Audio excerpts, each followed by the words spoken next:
Hi everyone, it's Heidi from flutterbyheidi.co.uk, back again with another project for you, and this time we've got a tall slim gift box but with some overlapping circles as the closure. So this is just like how you get boxes. That fourth circle just locks in and it just makes a little bit of an unusual closure and gives you an opportunity to show off the DSP without using loads of it. And again, I've kept the box quite plain but just put a panel, thinking at Christmas we don't always have time to do lots and lots of layers, but obviously you could add extra layers of DSP if you wanted and just have the panel on the front. I've used a couple of products. So Dashing Deer is the stamp set I've used, which has this lovely deer and the many merry thanks, and then I've used this lovely DSP here which is Under the Mistletoe, and it's got some great sort of Christmas colours, sort of olive, old olive and shaded spruce, and some real red in there as well, and there's lots of different patterns from kind of traditional checks to sort of these all over sort of large patterns as well. So let's get on with the project. We are going to start by taking a piece of card which is 8 1/4 inches wide by 9 1/2 inches long. And obviously if you wanted to make a taller box you could just use the 12 by 12 paper, because actually the measurements would stay exactly the same. So what you're going to do is on your 9 1/2 inch length, which is the long edge, you're going to score at every 2 1/4 inches. It would help if I showed you that. There we go. So at 2 1/4, 4 1/2, 6 3/4 and 9 inches. Then on the short edge you're just going to score at 2 1/4 inches, and that's why I say if you wanted to make it taller just increase that 8 1/4 inches to this ends up at 6 inches, so just extend it by however tall you want your box to be. So that's our scoring. I've cut the other pieces already that we're going to use. So this is our basic box construction. Very simple, just a tube, but we're going to need to reinforce these score lines and do a little bit of cutting as well. So when you look at it, you should have the score, the small panel on the right, and that's going to be at the back. So this means this panel here is going to be our front and our back panel. So these are these first and third ones we're going to notch out. So cut straight up on this one, and just take a bit of a wedge out of the side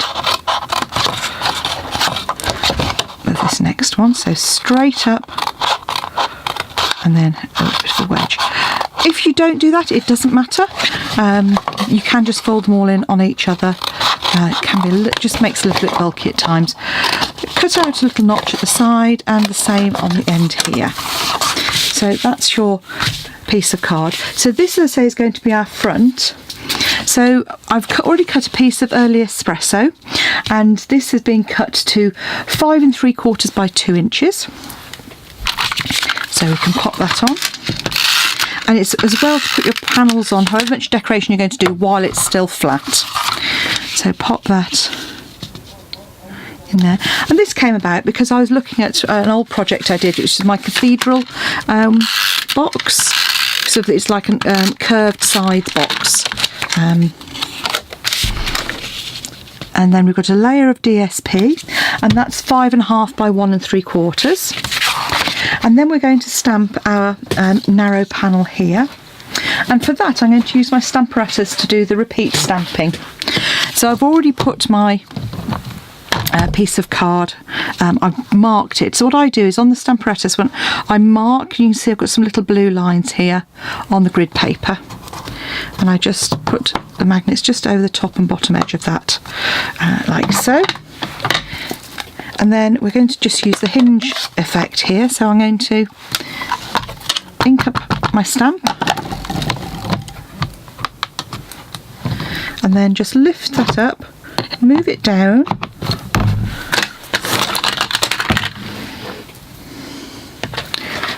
my stamp set underneath, just because that makes it a flatter surface.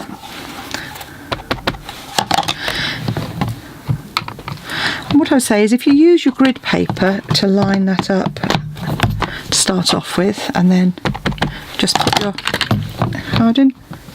And I just thought it's the sort of thing that's just a bit of fun, kind of do.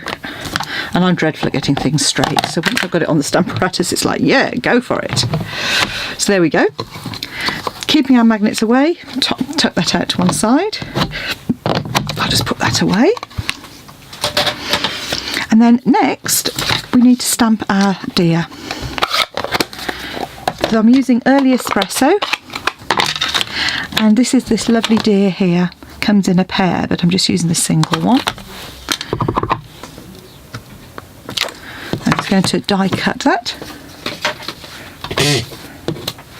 Let me put the ink pad away first. There you go.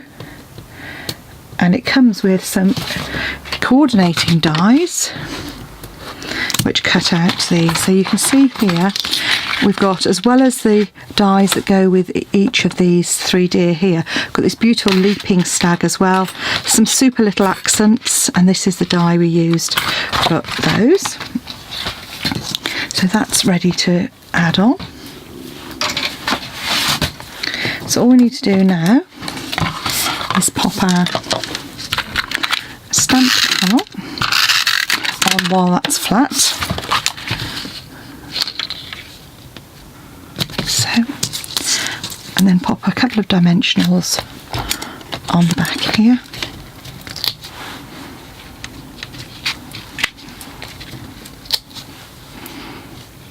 Again, you don't have to go mad with dimensionals, they are really sticky.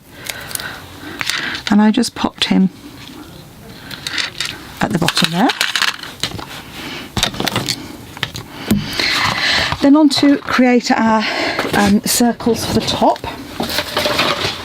So this is as simple as grabbing your punch and punching 4 circles.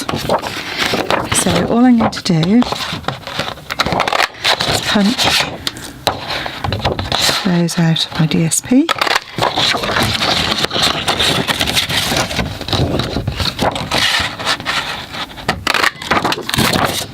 Actually, what I thought I'd do on this one, which I have to say I thought of after I'd made my my template one, is I'm going to alternate them. So some I'm going to have with the pattern, so I'll have 2 with the reverse side showing and 2 with the pattern side showing. And you can see I'm just folding those by eye, I'm not scoring them first.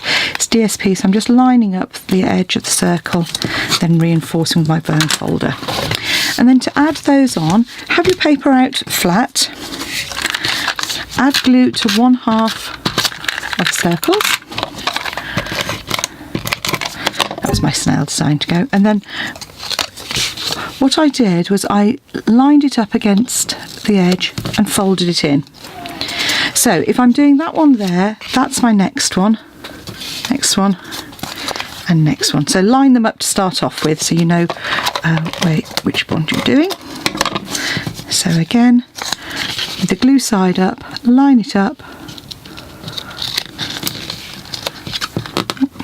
Don't do as I've just done and fold it down and move it at the last moment. So there we go.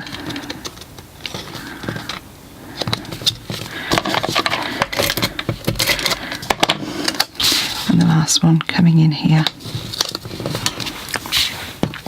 Then, because we're box making, I'm going to be using my sticky red tape. So I'm just going to put a line of that down there. And I'm going to put a piece on the inside of our front flaps. That's this one here, just on the end there. Now, if you're putting something heavy in, it's worth sticking the other flaps to each other as well. But this, I'm making this one for actually for a scarf, so it hasn't got to be too robust. So to create our box, just fold that into the middle, then fold our 2 flaps, 3rd flap in, and then this one is just going to go from the front to the back to give that a nice neat finish. curse of the red tape, which doesn't want to lift. There we go. Just keep it nice and square and line it up. Pop your gift in. Pop your squares in, and then that last, your circles in, last one just pop in, and it keeps itself closed. So there we have a pair of gift boxes ready for Christmas with a slightly different closure on the top. Thanks for watching. Come back and see me again soon, and if you want to purchase any of the products you've seen today, pop along to my Stampin' Up shop, heidismith.stampinup.net or flutterbyheidi.co.uk, and follow the links to my shop. Bye for now.